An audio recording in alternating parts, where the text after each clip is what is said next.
রোদে ঘুরতে ভালোই লাগে। গাইস আজকে বান্ধবী ইন্ট্রো দিবে বলছে, তাই বল।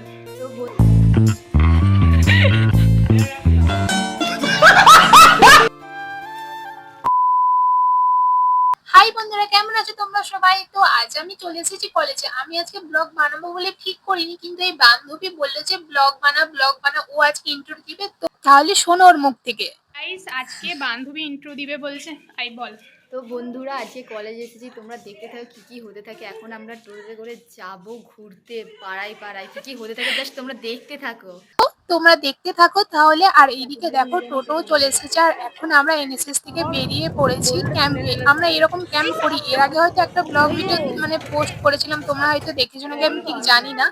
তো এখানে আমাদের লোকেশনে আমরা চলে এসেছি। এখানে আমাদের যে থ্যালাসেমিয়া ক্যাম্প হয়েছিল, এখানে ইনি তো এখানে ট্রায়াল হয়ে বসেই ছিল, আর এখানে সবাই অনেকে দাঁড়িয়েছিল। এনার্জি ড্রিঙ্ক দিয়ে যাও।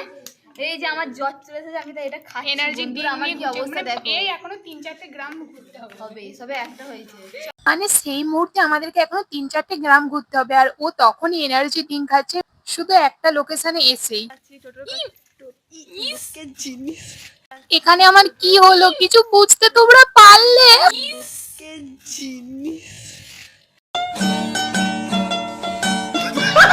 অ্যান্ড এখন যাচ্ছি আমরা লোকের বাড়িতে বাড়িতে সবাইকে থ্যালাসেমিয়ার রিপোর্ট দিতে। আর এইদিকে দেখো পাখিটা অনেক কিউট লাগছিল দেখতে।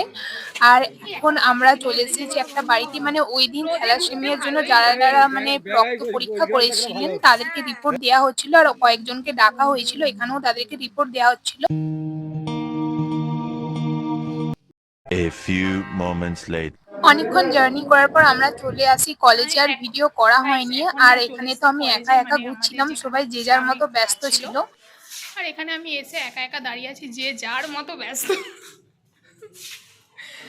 ভালো লাগছে, যে যার মতো ব্যস্ত, ক্লাসেও যে যার মতো ব্যস্ত, আর আমি এখানে একা। তারপর আমাদের লাঞ্চের ব্যবস্থা করা হয়েছিল। আমি এখানে ভাত সবজি খেয়ে নিয়েছিলাম, যেহেতু আমি ডিম খাই না।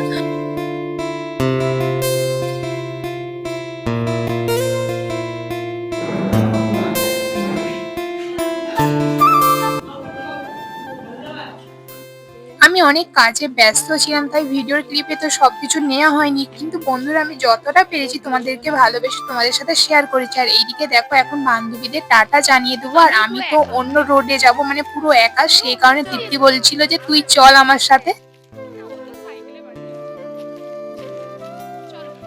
তারপর তৃপ্তি আরে বাসে চলে গেল, আর আমিও অটোতে চলে এলাম। মানে আমি যেই রোডে আসবো, কারণ ওদের সাইড আমার সাইড আলাদা, ওরা যাবে জয়পুর দিকে। আর এখন দেখো আমি চলে এসেছি কামারপুকুর চটিতে, এখান থেকে বাস ধরে ফাইনালি এখন চলে এসেছি আমার শহর রামজীবনপুরে।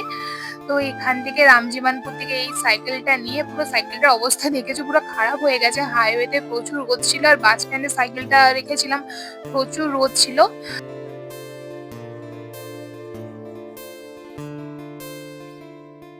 অ্যান্ড গাইস এখন চলে এসেছি আমার গ্রামে, মানে এই গ্রামেতেই আমার বাড়ি, আর আমার গ্রাম তো তোমরা দেখেইছো ভিডিওতে। তো এখন আমি যাই বাড়ি, আর ভিডিওটা আজকের মতো সবাইকে টাটা, ভালো থেকো সবাই।